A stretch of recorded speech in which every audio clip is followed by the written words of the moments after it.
In today's video, I'm going to teach you how to issue refunds in WooCommerce.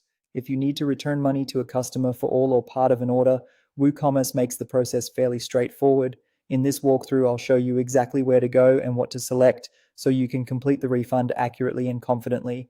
Start by logging into your WordPress dashboard. This is the main admin area where you manage your store, orders, and settings. Once you're in the dashboard, look over to the left-hand menu and go to WooCommerce, then click Orders.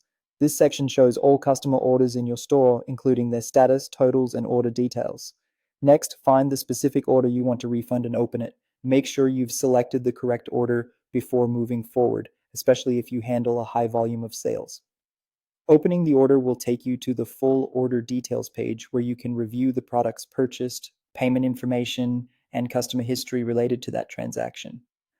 Once you're inside the order, scroll to the item section. This is where you'll see the products included in the purchase. In that area, click the refund button. This opens the refund controls and allows you to specify exactly what should be refunded.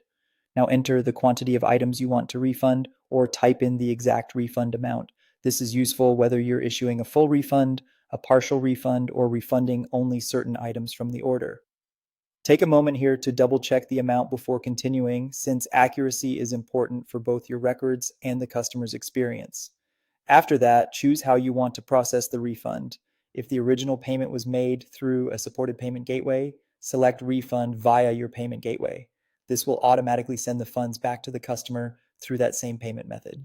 If you're returning the money outside of WooCommerce, such as through a bank transfer or cash, choose Manual Refund instead.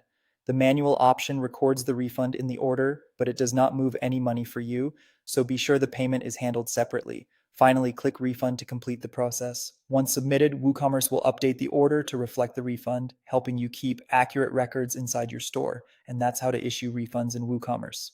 If you follow these steps carefully, you'll be able to process both automatic and manual refunds smoothly and keep your order management clean and organized.